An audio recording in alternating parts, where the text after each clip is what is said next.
Ratio proportion করাবো আজকে fill in the ব্ল্যাঙ্কের মাধ্যমে, মানে শূন্য স্থান পূরণ। কি বলবো? ফিল ইন দা ব্ল্যাঙ্ক, মানে শূন্য স্থান পূরণের মাধ্যমে। দেখো কিভাবে, প্রথমে a is to b, b is to c, c is to d পর্যন্ত আছে, তাহলে পরপর আমরা লিখবো is to b is to c is to d, d পর্যন্ত আছে তাই d পর্যন্ত লিখলাম। এবার দেখে দেখে লিখবো, a is to b কত আছে, 2 is to 3, 2 is to 3 লিখলাম। তাহলে আর কিছু বলে দেওয়ার নেই, মানে এখানে একটা গ্যাপ বা শূন্য স্থান পড়ে গেল, গ্যাপ বা শূন্য স্থান। এবার পরের স্টেপে কি আছে, b is to c 4 is to 5, তাহলে b এর নিচে 4 আর c এর নিচে 5। তাহলে কোথায় কোথায় শূন্যস্থান পড়লো বা গ্যাপ পড়লো, ডি তে পড়লো আর এ তে পড়লো। এগুলো শূন্যস্থান বা গ্যাপ বসিয়ে দেবে তোমরা। নেক্সট কি আছে, C is to D 6 is to 7, তাহলে সি এর নিচে এখানে দেখো 6 আর ডি তে 7। তাহলে কোথায় কোথায় গ্যাপ বা শূন্যস্থান, এখানে বি তে আর এ তে। এবার দেখ এই শূন্যস্থানে কি হবে, সি এর বাঁ দিকে কি আছে, 3 আছে, এই 3 বা 3 প্রত্যেকটাই বসিয়ে দেবো। 3 এখানে যদি 5-6টা যদি ওই গ্যাপ বা শূন্যস্থান থাকে, প্রতিটাই 3 বসাবো। ক্লিয়ার? এবার দেখো এর বাঁদিকে 5 আছে তাই 5, এর বাঁদিকে নেই, বাঁদিকে না থাকলে তখন ডান দিকে তাকাবে, ডান দিকে 4 আছে তাই 4, এর বাঁদিকে আছে, ডান দিকে আছে 6 তাই 6 বসিয়ে দাও। তারপরে এটাকে গুণ করবে।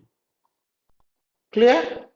গুণ করলে এটা হবে 24 48 48, এটা হচ্ছে 72 বা 72, এটা হচ্ছে 90 বা 90, এটা হবে 105 বা 105।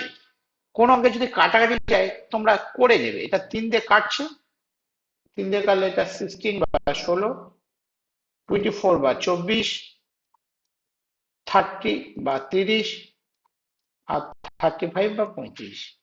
এটাই অ্যান্সার। ক্লিয়ার কিভাবে শূন্যস্থান ফিল আপের সাহায্যে হলো? নেক্সট, এবার দেখো একটা সমান আছে, সেখান থেকে আমরা এটা লিখবো, এটা বা এখানে লেখার দরকার নেই, এখানেই করব। 4 ইকুয়াল টু 5b, এখান থেকে অনুপাত বার করে নেব। সমান থেকে অনুপাত বা রেশিওতে যেতে গেলে এটা উল্টে যায়, রিভার্স হয়ে যায়, মানে 4 আছে, 4 5 আছে, 5 is to 4 হয়ে যাবে, এটা মনে রাখবে। সমান থেকে রেশিও যেতে গেলে এদের যে মানটা উল্টে যাবে, 4 5 আছে, 5 is to 4 হবে। সিমিলার লেখা তাই b is to c, মানটা কি হবে, রিভার্স বা উল্টে যাবে, 9 is to 8। এবার এটা একের দাগের অঙ্কের মতো করে ভাবো, সি পর্যন্ত আছে, তুমি A is to B is to C পর্যন্ত লিখবে।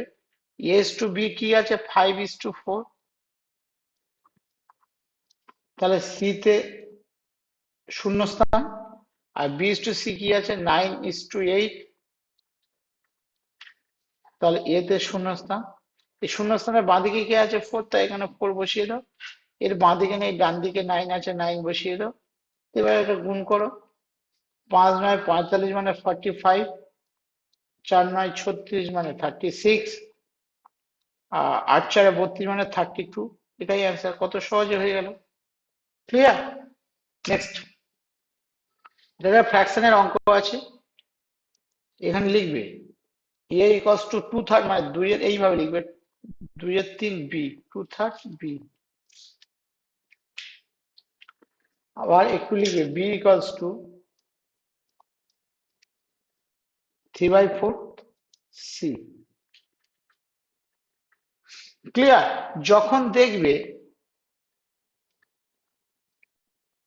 এটা কিন্তু ওইভাবে করলে, আমি একটু ওইভাবে করে তারপর শর্টকাট বলছি, এটা কোনাকুনি গুণ করে নেবে, করলে 3a ইকুয়াল টু বি, এটা কোনাকুনি গুণ করলে 4b ইকুয়াল টু 3c। এখান থেকে অনুপাত বার করবে, a is to b উল্টে যাবে 2 is to 3, সিমিলারলি বসে এটা b is to c উল্টে যাবে 3 is to 4। এবার শূন্যস্থান ফিল আপ করবে, a is to b is to c চেয়েছে, তা a is to b সমান 2 is to 3, c তে গ্যাপ বা শূন্যস্থান, b is to c হচ্ছে 3 is to 4, তাহলে এতে শূন্যস্থান, এর বাঁদিকে যা আছে 3 3 বসে যাবে, এর ডান দিকে 3 3 বসে যাবে। বা কোশ্চেন চাইছে a is to c, এটা বসানোর পরে কি করবে, এটা কেটে দেবে, বিটা লাইন থ্রু করে দেবে। এটা গুণ করো 6, এটা গুণ করো 12, 6 দিয়ে কাটলে 1:2। কিন্তু এর একদম 2 সেকেন্ডে একটা টিপস আছে, বলে দেবো দেখবে। 2 সেকেন্ডে টিপস করতে গেলে শুধু প্রথম লাইনটা লিখলে হয়ে যাবে। দেখো আমি ড্র্যাগ করছি, যখন দেখবে এর নিচের মান আর এর ওপরের মান একই আছে, কেটে দেবে, এর নিচের মান ওপরের মান কেটে দেবে। তাহলে ওই নিচের মান উপরের মান যেটা কাটছি সেটা বি এর মান, তখন direct A is to C. একটা শর্ট টিপস আছে, এর মান এখানে 2 আছে, 2 বসাবে, মানে 2 বসাবে, আর সি এর মান নিচে 4 আছে, 4 বসাবে, তাহলে এটা 1:2। তাহলে কি বলতো, এই পুরো যে ড্র্যাগ করছি এই পোর্শনটা আমার করতে হবে না, এত বড় পোর্শনটা দিস ইজ মাই টেকনিকে হয়ে যাবে। আমার এই টেকনিকটা ফলো করো। এর নিচে আর এর উপরে দুটো যদি সেম মান থাকে কেটে দেবে, এর মান 2 আর বি এ সি এর মান 4, রেশিও করলে এর শর্টকাট এটাই। ক্লিয়ার? নেক্সট, এবার দেখো 3a প্লাস 5b অবলিক মানে by 3a minus 5b equal to 5 আছে, 5-এ কিছু নেই মানে 1 আছে। কোনে কোনে গুণ করবে, কিন্তু 5টা আগে গুণ করবে, যে বড় তার সাথে আগে গুণ করলে সুবিধা হবে। এই দেখো 3 5 15 বা 15a minus 5 5 25b equals to 3a plus 5b। এগুলোকে এটা এপাশে আনলে 15 সাথে 3 বিয়োগ করলে 12a, আর এটা ওপাশে গেলে যোগ হবে, 25 আর 5 যোগ করলে 30b। এবার তোমরা 6 দিয়ে কাটলে এটা 2a equal to 5b।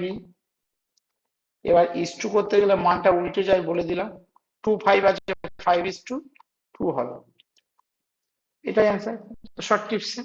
Clear? Next, proportion. এতক্ষণ রেশিও করছিলাম, প্রপোর্শন ভেরি ইম্পর্টেন্ট অঙ্ক। মিন মানে মধ্য সমানুপাতি, মধ্য সমানুপাত করতে গেলে মিনিমাম এই ফরম্যাটটা মনে রাখতে হবে, A by B equals to C by D. এটা হচ্ছে সমানুপাতের প্রপার মান। Is to B equal to C to D. Mean মানে এই মাঝখানে দুটো নেই, প্রথমেরটা লাস্টেরটা দেওয়া আছে। তা প্রথমেরটা 25, এটা নেই, এটা এক্স ধরে নেব, সেম জিনিস এটাও এক্স ধরে নেব, আর লাস্টেরটা 4 দেওয়া আছে। তাহলে ধারের দুটো দেওয়া আছে, কোনাকুনি গুণ করবো, x square equal to 100, x equal to √100, মানে অ্যান্সার হবে 10। ক্লিয়ার? খুব ইম্পর্টেন্ট অঙ্ক, মিন প্রপোর্শন। ক্লিয়ার? এরকম শর্ট টিপসে আমি প্রতিটা চ্যাপ্টারে 5টা 10টা করে দেবো, যেগুলো পরীক্ষায় আসছে। সেই টপিকগুলো দিলে কি হবে, তোমরা অল্পর মধ্যে করে যাতে চাকরি পাও সেটা কুইক করতে হবে। বেশি 30টা ম্যাথ করে কমন আসছে না, হঠাৎ আবার 5টা ম্যাথ করে কমন আসছে, সেই প্রসেস আমি করে দিচ্ছি যাতে তোমরা কমন পাও। থ্যাংকস।